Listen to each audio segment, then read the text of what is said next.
Ghosh commission ఒక ప్రజల సొమ్మును సమయాన్ని వృధా చేసినట్టుగానే భావించాలా. ఎందుకు అంటే ఇది బట్టగాల్చి మీద వేసేటువంటి ఒక దుర్మార్గమైన వైఖరి ఇవాళ రేవంత్ రెడ్డి గారి ప్రభుత్వం వ్యవహరిస్తూ ఉంది. అటు కేంద్ర ప్రభుత్వం రాష్ట్ర ప్రభుత్వం రెండు ప్రభుత్వాలు కూడా కుమ్మక్కైపోయి కేంద్రాన్ని లొంగదీసుకొని రేవంత్ రెడ్డి గారు చేసినటువంటి ఒక కక్షపూరిత కుట్రపూరిత రాజకీయానికి ఇది ప్రతీక, అంతకు మించి ఇంకొకటి లేదు. కాళేశ్వరం ప్రాజెక్టు తెలంగాణ భవిష్యత్తును తీర్చిదిద్దినటువంటి ఒక మహత్తరమైన ప్రాజెక్టు, పేద రైతాంగానికి మొత్తం అండగా ఉన్నటువంటి ఒక ప్రాజెక్టు, బీళ్లుబడ్డ తెలంగాణ భూములను సస్యశ్యామలం చేసిన ప్రాజెక్టు.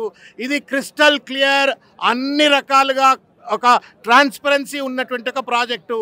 కానీ పచ్చకళ్ళానికి లోకమంతా పచ్చగా కనబడ్డట్టుగా నిరంతరం అవినీతిలో కూరుకుపోయినటువంటి ఒక రేవంత్ రెడ్డి తాను అవినీతి పరుడు కాబట్టి కేసీఆర్ గారి పైన కూడా ఆ రకమైనటువంటి ఒక ముద్ర వేయాలా, ప్రజల ముందు దోషిగా నిలబెట్టాలనేటువంటి ఒక చిల్లర కక్షపూరిత పగ ప్రతీకార వైఖరితో చేసినటువంటి ఒక ప్రయత్నం.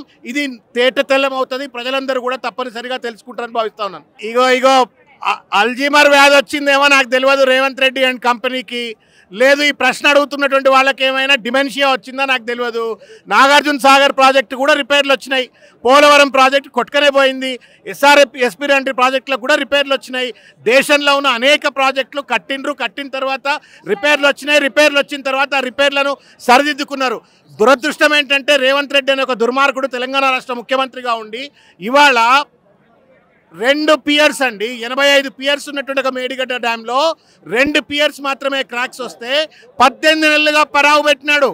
ఆయన ఇంటికి రిపేర్లు చేసుకుంటాడు, లేకపోతే ఆయన బంగ్లాలకు రిపేర్లు చేసుకుంటాడు, ఆయన ఫామ్ హౌస్లకు రిపేర్లు చేసుకుంటాడు. కానీ ప్రజలకు అవసరమయ్యేటువంటి, ప్రజలకు సంపదనిచ్చేటువంటి, రైతాంగానికి సాగునీరు అందించేటువంటి ఒక ప్రాజెక్టును 18 నెలలుగా ఇవాళ పడావులో పెట్టిండు. అసలైన దోషి ఎవడైనా ఉన్నాడంటే ఉత్తమ్ కుమార్ రెడ్డి, రేవంత్ రెడ్డి, వాళ్ళిద్దరినీ కమిషన్ విచారణ చేయాలని చెప్పి నేను కోరుతా ఉన్నాను. అక్టోబర్ 21, 22 ప్రాంతంలో 2023 ఎలక్షన్స్ టైంలో ఈ యొక్క ప్రాజెక్టును మనకు ఆ 2 పియర్స్ కూడా పర్రెలు వాసినట్టుగా విన్నాం మనము. 1, 2 ఆ టైంలో ప్రభుత్వం కేసీఆర్ గారిది కాదు, కేంద్ర ప్రభుత్వాన్ని ఎన్నికల సంఘానిది. డిసెంబర్ 9వ తారీఖు నాడు రేవంత్ రెడ్డి ప్రభుత్వం అధికారంలోకి వచ్చింది. ఆ మొత్తం ఎన్డీఎస్ఏ రిపోర్ట్ కూడా ఒక ఫ్రాడ్ రిపోర్ట్. వాళ్ళు 21, 22 నాడు అక్టోబర్లో పర్రెలు వాస్తే 3 రోజులలో అగమేఘాల మీద ఇక్కడికి వస్తారు, ఎవరిని అడగరు, ఎవడి రిపోర్ట్లు ప్రామాణికంగా తీసుకోరు, ఇష్టం వచ్చినట్టుగా కేసీఆర్ గారి పైన ఎన్నికల సందర్భంలో బట్టగాల్చి మీద వేయాలా, బదనాం చేయాలా, తద్వారా రాజకీయ లబ్ధి పొందాలనే ఉద్దేశంతో వాళ్ళు చేసిన ఒక చిల్లర ప్రయత్నం. ఆ రిపోర్ట్ ఒక ఫ్రాడు. ఈ కమిషన్ తప్పనిసరిగా ఘోష్ గారు చాలా మంచి పెద్ద న్యాయమూర్తి, ఆయన తప్పనిసరిగా ఆయన నిజాలు తెలుసుకున్నారనే భావిస్తూ ఉన్న ఈ పార్టీకే తప్పనిసరిగా న్యాయం గెలుస్తుంది, ధర్మం గెలుస్తుంది, కాళేశ్వరం గెలుస్తుంది, కేసీఆర్ గెలుస్తుంది, తెలంగాణ పేద రైతాంగం గెలుస్తారని భావిస్తూ ఉన్నా. 80,000 కోట్ల రూపాయల విలువతో ప్రాజెక్టు పూర్తయింది అన్న తర్వాత 1,00,000 కోట్ల అవినీతి అంటేనే అదొక అబద్ధం అని చెప్పని స్పష్టమవుతా ఉంది. రేవంత్ రెడ్డి గారు మామే చెప్పిండి ఈ మాట, ఇంకెవడో ఎందుకు, సాక్షాత్తు రేవంత్ రెడ్డి మామే చెప్పే, అరే భాయ్ మా అల్లుడు తప్పు చెప్తాడు, మొత్తం 1,00,000 కోట్ల అవినీతిని ఆగవాగం మాట్లాడుతూ ఉన్నాడు, మొత్తం ప్రాజెక్ట్ కాస్తే 80,000 అంటే 1,00,000 కోట్లు ఎట్లంటారండి, కొంచెం బుద్ధి తెచ్చుకొని మాట్లాడాలని సొంత మామ చెప్పిన తర్వాత బుద్ధి లేకుండా మళ్ళీ రేవంత్ రెడ్డి అండ్ కంపెనీ తప్పుడు ప్రచారం చేయొద్దు, మీరు కూడా ఆ ప్రశ్నలు అడగొద్దని కోరుతున్నాను. ఈ విచారణ ఇది కేవలం ప్రజల సొమ్మును వృధా చేసేటువంటి ఒక విచారణగానే భావిస్తూ ఉన్నాము. కాళేశ్వరము ఒక వైట్ పేపర్, ఒక క్రిస్టల్ క్లియర్ ప్రాజెక్ట్. ఇది అనేక రకాలైనటువంటి ఒక సంఖ్యలు చెప్తా ఉన్నాయి.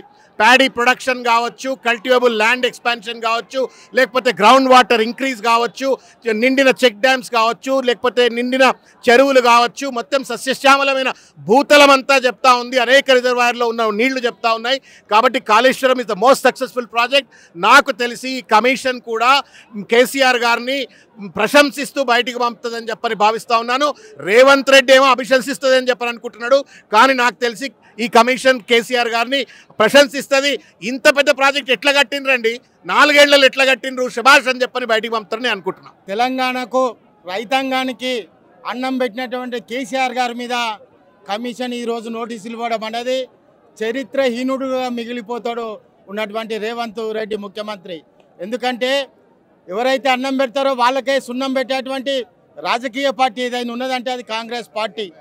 ఖచ్చితంగా ఈరోజు కేసీఆర్ గారు వారు ఇచ్చినటువంటి నోటీసులకు సరైన సమాధానమే కాదు, దాని పుట్టుక ఎక్కడి నుంచి వచ్చింది, దాన్ని పూర్తి ఏ విధంగా చేశాము, దాని ఖర్చు ఏ విధంగా వచ్చింది అన్నది కూడా స్పష్టంగా ఇచ్చి వాళ్ళకు కూడా పాఠాలు నేర్పి ఈరోజు ఖచ్చితంగా బాహుబలిగా వారు ఈరోజు ప్రజల ముందుకు వచ్చి చెప్పుకుంటారని కూడా ఈ సందర్భంగా చెప్పడం జరుగుతుంది. నా పేరు సింధం శ్రీకాంత్ అండి. నేను వృత్తిపరంగా న్యాయవాదిని. షేర్లింగంపల్లి నియోజకవర్గంలో ఉన్నాను. 18 నెలలుగా ఈ కాంగ్రెస్ పార్టీ అధికారం వచ్చిన తర్వాత నేను అన్ని విషయాలు అబ్జర్వ్ చేస్తూ ఉన్నాను. ఈరోజు ఆచరణ సాధ్యం కానీ హామీలు ఇచ్చి ఈ రేవంత్ రెడ్డి ప్రభుత్వం గద్దెనెక్కి ఏ హామీలు అయితే ఇచ్చిరో అవి నెరవేరలేనటువంటి పరిస్థితిలో ఉన్నారు. అమలు చేయలేనటువంటి పరిస్థితిలో ప్రజలు నిలదీస్తూ ఉంటే ప్రజల ముందు పోయే ముఖం లేక, ఇటు ఒకవైపు రాష్ట్రాన్ని ఆర్థికంగా ముందుకు తీసుకుపోలేక ఈరోజు ఒక తెలంగాణ రాష్ట్రం ఒక ఇమేజ్ని డౌన్ అయిపోయింది. ప్రజల్లో విశ్వాసం కోల్పోయాడు రేవంత్ రెడ్డి.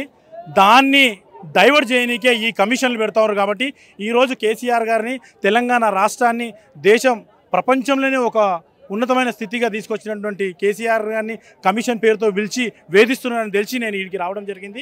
ఆ విషయాలు ఈరోజు రేవంత్ రెడ్డి ప్రభుత్వానికి కాళేశ్వరం ప్రాజెక్టు మీద అసలు అవగాహనే లేదు.